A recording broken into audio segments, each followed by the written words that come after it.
Dugaan manipulasi hasil verifikasi faktual parpol terus bergulir. Koalisi Masyarakat Sipil telah melaporkan Komisioner KPU RI dan juga Komisioner KPUD ke DKPP beberapa waktu yang lalu.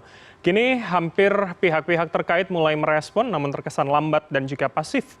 Bagaimana kasus ini kemudian akan menjadi ganjalan bagi jalannya penyelenggaraan pemilu 2024? Serta seberapa optimiskah kita bahwa dugaan manipulasi ini bisa segera menemukan titik terang jika benar terjadi? Dan untuk membahasnya sudah terhubung bersama kami melalui sambungan Zoom. Pertama adalah Ketua KPU RI periode 2004-2007, Prof. Ramlan Surbakti. Assalamualaikum, selamat malam, Prof. Rahman. Selamat malam, Mas. Baik, yang kedua adalah anggota Komisi 2 DPR RI, Gus Pardi Gaus. Pak Gus Pardi, selamat malam. Selamat malam, Assalamualaikum warahmatullahi wabarakatuh. Waalaikumsalam warahmatullahi wabarakatuh. Saya dengan Bram di studio, Pak Gus Pardi. Saya langsung ke Anda, begitu. Ketika beberapa waktu yang lalu Ketua Komisi 2 Bang Doli Kurnia mengatakan akan segera memanggil KPU, begitu. Kapan kemudian Komisi 2 akan memanggil, Pak? Apa jangan-jangan setelah reses di Januari mendatang, begitu? Ya, terima kasih. Pertama tentu saya merasa prihatin atas kondisi KPU dewasa ini karena diduga melakukan sesuatu yang menurut hemat saya tidak perlu dilakukan. Sebagaimana disampaikan tadi, karena pada hari ini adalah masa reses, tentu kawan-kawan termasuk saya sekarang ini sedang berada di dapil, di mana selalu ketua kami menyampaikan dan meminta seluruh kepada anggota DPR RI di masa reses ini sapa masyarakat dan minta apa yang beliau sampaikan terhadap aspirasi dan lain sebagainya. Oleh karena itu, apa yang disampaikan oleh ketua kami dan saya juga berkehendak agar KPU ini kita panggil terhadap kasus dugaan sebagaimana yang sudah dilansir oleh berbagai mass media dan ini sudah menjadi trending topik dari berbagai mass media dimanapun baik elektronik ataupun media-media lainnya. Baik, Pak. Insya Allah setelah masa reses selesai, yaitu pada tanggal 10 Januari, mungkin dalam minggu itu kita akan memanggil KPU, minta klarifikasi, sampaikan apa adanya. Dan saya juga sudah menyampaikan di berbagai mass media menyikapi terhadap kasus yang menimpa KPU ini. Karena KPU ini adalah mitra kami, tentu saya secara pribadi tentu merasa prihatin. Oleh karena itu kata saya di berbagai mass media itu adalah kalau memang KPU tidak berbuat apa-apa, tentu harusnya KPU siap untuk diperiksa, siap untuk diteli, siap untuk diapakan saja. Baik. Biasanya kalau orang salah tentu dia berupaya untuk menutupi kesalahannya. Kalau kita tidak berbuat apa-apa, silakan saja dari sektor apa mau dikadukan, apakah pidana, apakah etika, dan lain sebagainya, tentu KPU harus menyampaikan, mengklarifikasi terhadap persoalan-persoalan yang menyandung mereka. Oleh karena itu, tentu saya berharap kepada KPU, apa yang dilansir oleh berbagai media terhadap apa yang disampaikan oleh koalisi masyarakat sipil, yang menduga bahwa KPU melakukan kecurangan terhadap verifikasi partai-partai politik termasuk verifikasi faktual itu. Baik. Namun saya sangat berbahagia di mana Bawaslu sudah memediasi antara KPU dengan Partai Umat untuk diberikan kesempatan melakukan hal-hal sesuai dengan tugas dan tanggung jawab daripada partai politik itu untuk menyempurnakan pada jeda yang diberikan. Ini adalah solusi yang menurut hemat saya adalah sesuatu yang sangat bijak apa yang dilakukan oleh Bawaslu dan KPU pun juga dengan lapang dada menerima terhadap mediasi yang diputuskan tersebut. Baik, walaupun kemudian kalau kita bicara soal mediasi dengan Partai Umat itu hal yang berbeda begitu ya Pak Gus Pardi terkait dengan tuduhan dugaan manipulasi begitu, mengingat memang ini konteks yang tidak sama begitu. Saya akan minta tanggapan dari Prof. Ramlan, seperti apa Prof ketika koalisi masyarakat sipil sudah memberikan laporannya terhadap DKPP tapi rasanya masih pasif, apalagi Bawaslu mengatakan hingga kini belum menemukan adanya potensi kecurangan seperti itu Prof. Ya, jadi dalam menghadapi kasus ini sebenarnya ada satu prinsip yang harus digunakan. Anggota KPU tahu itu ya, 4 prinsip pemilu berintegritas. Itu ada 4 prinsip, itu adalah jujur, akurat, transparan, akuntabel. Nah, ternyata ini kan kejujuran dan akurasi datanya itu kan diragukan ya oleh teman-teman LSM yang di Sulawesi Selatan, Sulawesi Utara, bahkan beberapa anggota KPU kabupaten kota juga membenarkan itu, gitu ya. Nah, ini terjadi karena KPU kurang transparan. Ya, teman-teman LSM meminta data, apa betul ini kok di kabupaten tidak memenuhi syarat, kok di provinsi sudah memenuhi syarat, dan seterusnya. Nah, ini menurut saya KPU mengatasi itu harus keterbukaan. Itu persoalan dihadapi oleh teman-teman LSM bahwa KPU katanya kurang transparan. Karena itu maka masuk ke prinsip keempat, akuntabilitas. Nah, sebenarnya ini sudah masuk ke DKPP. Sebenarnya saya akan lebih setuju kalau ya selain ke DKPP ke Bawaslu lebih dahulu. Jadi teman-teman LSM itu perlu mengadukan itu ke Bawaslu. Prof. Karena ini berarti ada tahapan pemilu yang tidak sesuai dengan aturan gitu. Nah, itu adalah kewenangan Bawaslu. Nah, karena kalau DKPP kan nanti soal etik ya. Ya, atau kedua-duanya sekaligus gitu. Baik, tapi jadi ini yang kemudian bagus itu kalau ya, ini Ketua Bawaslu Pak Rahmat Bahja sudah mengatakan bahwa belum atau tidak menemukan ada kecurangan Prof dalam proses verifikasi faktual, sehingga ini membuat koalisi masyarakat sipil rasanya cukup pesimis jika diserahkan kepada Bawaslu dan akhirnya memutuskan untuk ke DKPP, walaupun kemudian kalau merujuk pada peraturan DKPP nomor 3 2017 mengatakan bahwa DKPP bersifat pasif. Apakah menurut Anda ini cukup begitu, hanya menunggu laporan saja walaupun kemudian sejumlah fakta ini sudah mulai terbuka ke publik begitu Prof? Ya, kalau DKPP memang begitu ya, menunggu dia. Tapi Bawaslu tidak bisa menunggu. Karena saya terus terang aja belum tahu persis. Walaupun saya teman-teman itu juga menyampaikan kepada saya juga sudah bicara dengan KPU juga membantah dan sebagainya. Maka saya minta supaya adu data gitu ya. Diaudit itu sehingga akan kelihatan. Nah, kalau melalui itu tidak bisa, Bawaslu bisa menghadirkan dalam persidangan. Bawaslu itu menghadirkan yang melaporkan dan yang dilaporkan juga adu data. Nah, itu yang menurut saya paling pas ini ya, kalau DKPP ada dimensi etiknya gitu. Tapi dari segi apakah peraturan mengenai tahapan verifikasi ini dipatuhi atau tidak, nah itu bisa nanti adu data di Bawaslu. Baik, Prof, kalau kalau Anda mengatakan adu data itu menjadi kesempatan kemudian untuk bisa melihat mana yang benar dan kemudian mana yang salah, tapi kemudian Bawaslu menjawab bahwa belum atau tidak menemukan, apakah statement itu sebetulnya langsung menutup potensi pembicaraan lebih jauh soal pembuktian dari data dari masing-masing pihak ini, Prof, menurut Anda? Saya kira saya belum tahu persis dulu perkaranya mengapa Bawaslu mengatakan begitu.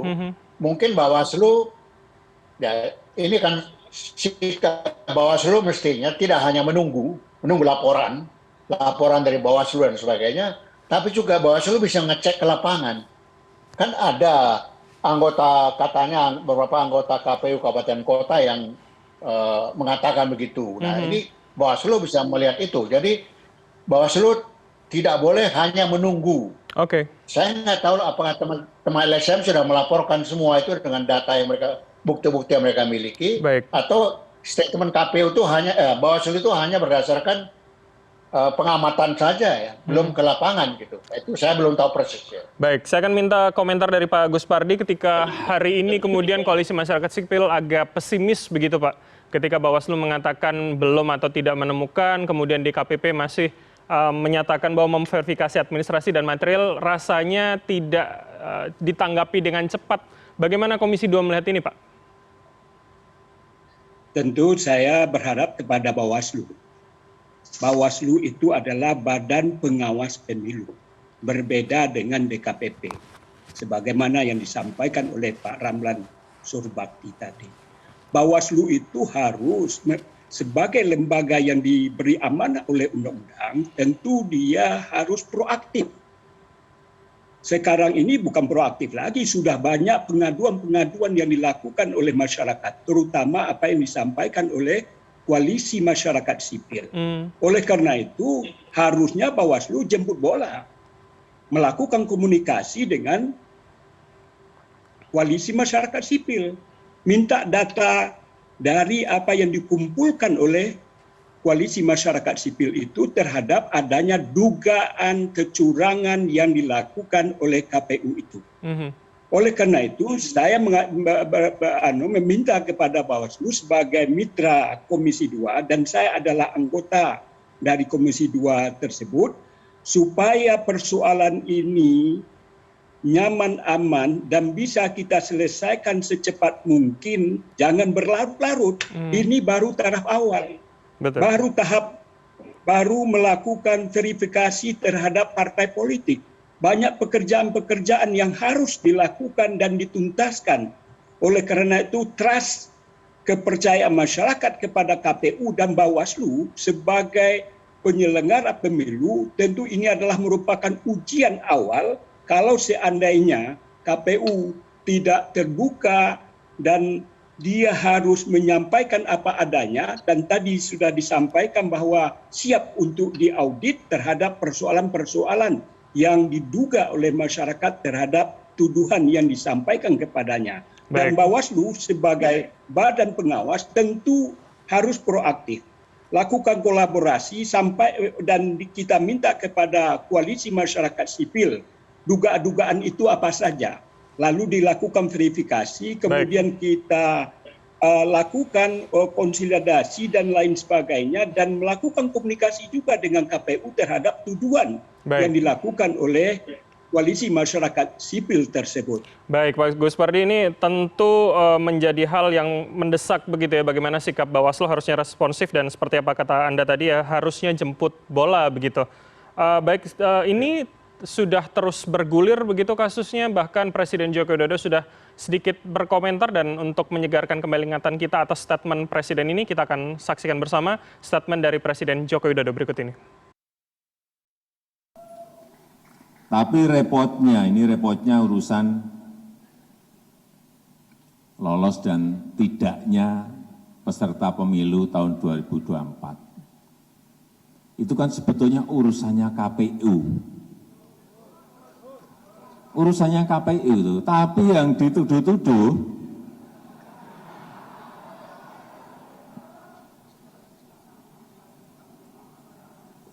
karena tidak lolos langsung tunjuk-tunjuk.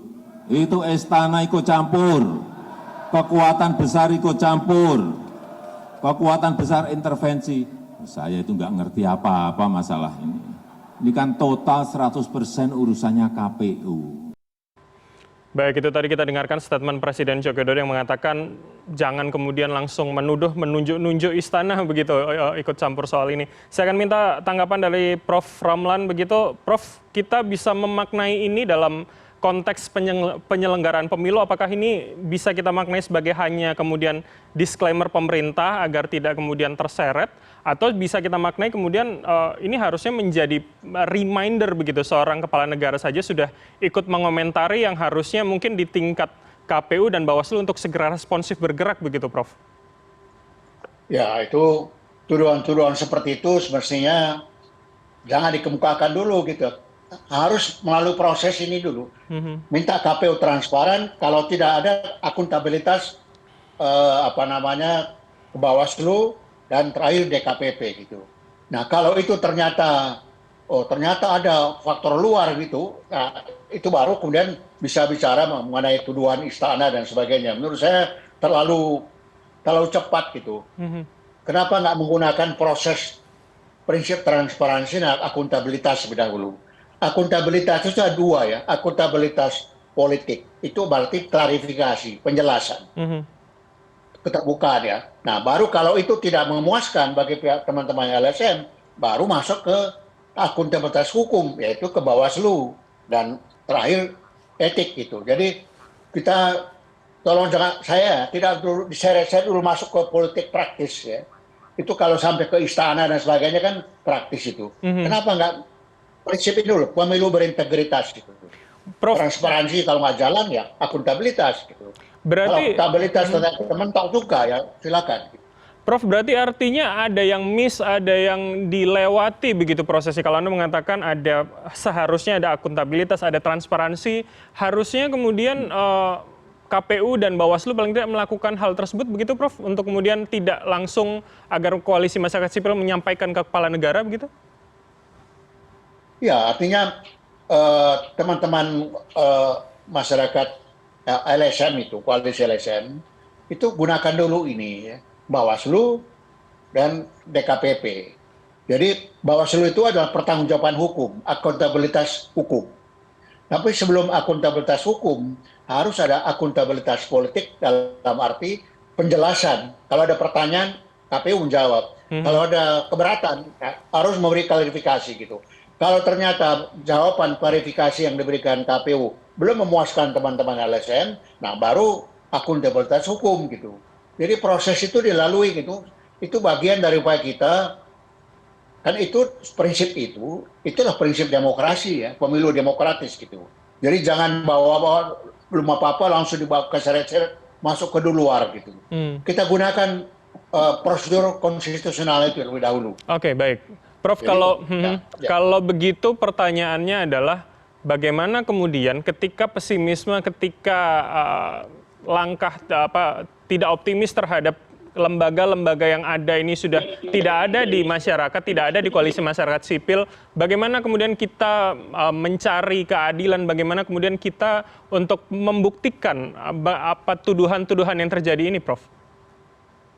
Ya, ini kan masalahnya baik KPU maupun Bawaslu atau DKPP itu harus salah satu misi mereka ini kan bagaimana menjamin kredibilitas proses dan hasil pemilu di mata masyarakat gitu kan. Nah, ketiga pihak ini menjalankan untuk menjamin kepercayaan publik terhadap proses dan hasil pemilu. Tiga pihak ini berperan sesuai dengan fungsi mereka gitu. Karena KPU yang melaksanakan, Bawaslu yang sekarang kan Bawaslu kan tidak hanya pengawasan, juga penegak hukum dia sekarang. Paling tidak penegak hukum administrasi gitu.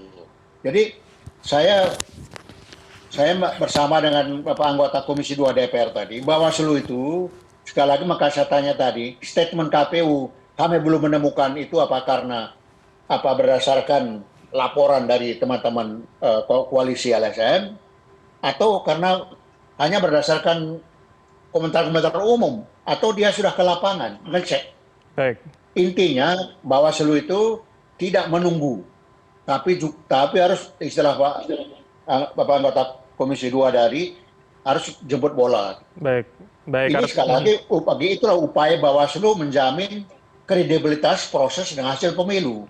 Jadi ini bukan hanya urusan KPU ya, tapi Bawaslu juga. Baik, artinya harusnya responsif begitu ya, seperti kata Pak Agus Pardi. Saya akan ke Pak Agus Pardi, Pak.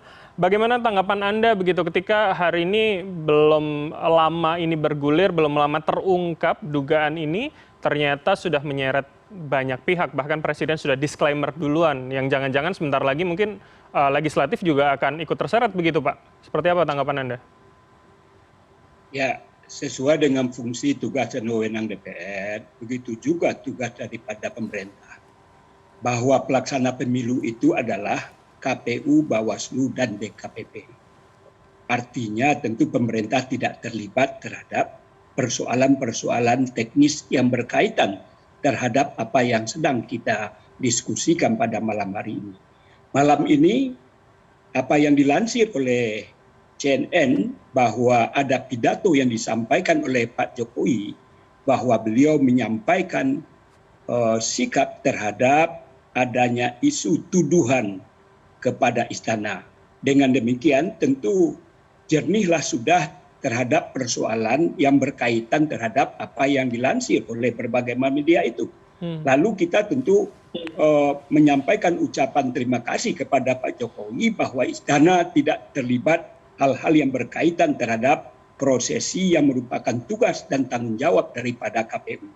Oleh karena itu tentu KPU sebagaimana dikatakan oleh Pak Presiden 100% hal-hal yang berkaitan tentang prosesi pelaksanaan pemilu adalah merupakan tugas, wewenang dan tanggung jawab daripada penyelenggara pemilu.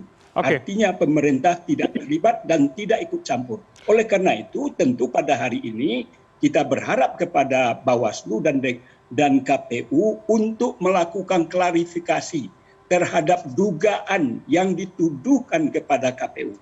Nah, dugaan-dugaan itu sudah disampaikan oleh Koalisi Masyarakat Sipil. Itu bukan katanya.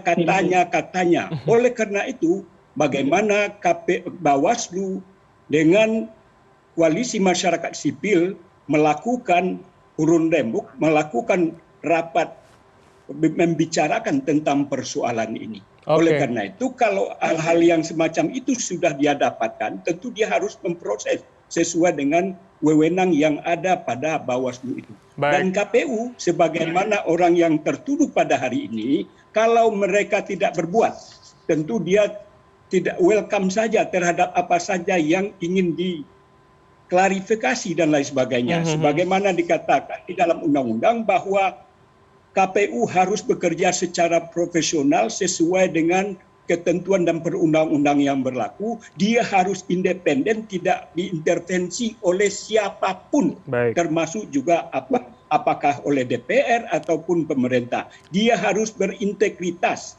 Oleh karena itu, ini harus dijaga karena pelaksanaan pemilu hari hanya itu masih jauh. Banyak tahapan-tahapan yang harus dilakukan. Oleh karena itu, ini adalah ujian yang amat berat dan saya sangat prihatin sebagai anggota Komisi 2 yang merupakan mitra penyelenggara pemilu. Tentu ini harus dibereskan, harus diklarifikasi, harus diselesaikan secara tuntas sehingga pelaksanaan kegiatan tahapan-tahapan berikutnya masyarakat percaya kepada penyelenggara pemilu. Kalau ini tidak dituntaskan, tentu ada semacam kekhawatiran bahwa KPU Bawaslu ada tumpangan-tumpangan yang ada orang luar di dalamnya. Ini saya menginginkan hal itu terjadi. Baik, Pak Gus Pardi, ini karena taruhannya marwah penyelenggaraan pemilu begitu ya, agar kemudian segera diklarifikasi baik Bawaslu maupun KPU. Terakhir saya akan ke Prof. Ramlan. Prof, bagaimana kemudian ketika kasus ini terus bergulir, berlarut-larut, akan seberapa kemudian mempengaruhi tadi soal bagaimana kepercayaan publik pada penyelenggaraan dan tentu kekhawatiran akan jangan-jangan kepercayaannya juga akan berkurang pada hasil dari penyelenggaraan pemilu nanti, Prof. Ya, jadi ini kan ada 11 tahapan ya. Tahapan ini maka tadi saya usulkan di Bawaslu. Bawaslu itu harus karena penegak hukum juga harus berdasarkan apa yang disebut keadilan prosedural. Jadi kalau teman-teman koalisi LSN menyampaikan pengaduan, maka KPU juga akan punya hak menjawab itu. Maka di dalam forum itu, sidang Bawaslu itu, baik yang mengadu maupun yang digugat itu, punya kesempatan yang sama untuk adu data. Nah, dari situ Bawaslu akan bisa mengambil sikap. Ini ada yang bersalah atau tidak. Gitu. Jadi saya ingin forum di Bawaslu itu, sidang pengadilan Bawaslu, walaupun Bawaslu nggak bisa disebut pengadilan ya, itu adalah kedua pihak itu akan punya kesempatan sama untuk membuktikan versi masing-masing. Itu jadi dampaknya tadi, kalau ini terus-menerus nggak diproses, nggak ada ditangani oleh Bawaslu, itu akan menyebabkan salah satu proses tahapan pemilu dia ternoda. Gitu. Karena itu sekali lagi, baik KPU maupun Bawaslu punya tanggung jawab untuk menjamin kredibilitas hasil pemilu.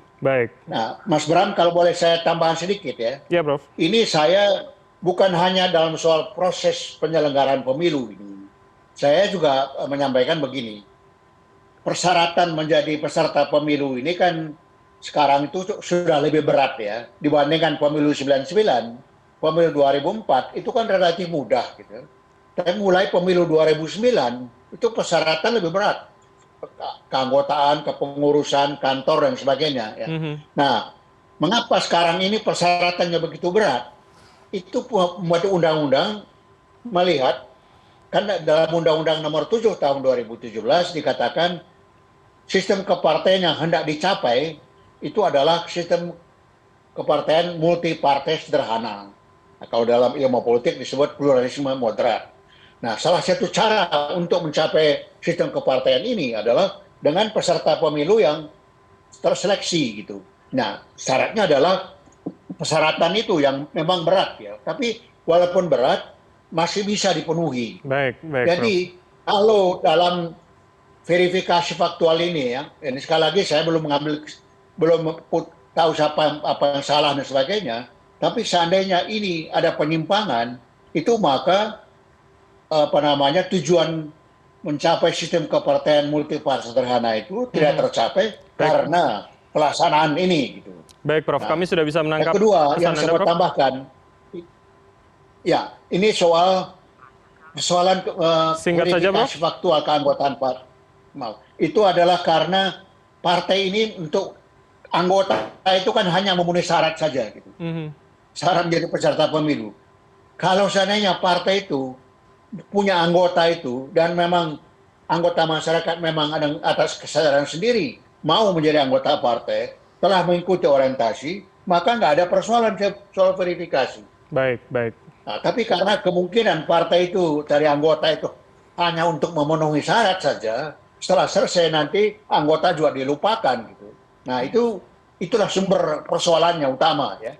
Jadi partai sendiri dalam mengumpulkan anggota hanya untuk sekedar memenuhi syarat. Baik, kasih, artinya garis merahnya adalah ketika prosesnya bersih, maka hasilnya akan juga kredibel begitu ya dalam membentuk sistem politik di kita. Terima kasih atas waktu Anda, Ketua KPU RI periode 2004-2007, Prof. Ramlan Surbakti, dan juga anggota Komisi 2 DPR RI, Gus Pardi Gaus, telah bergabung bersama kami. Selamat malam, salam sehat selalu, Bapak-Bapak. Terima kasih, Pak. Terima kasih. Assalamualaikum.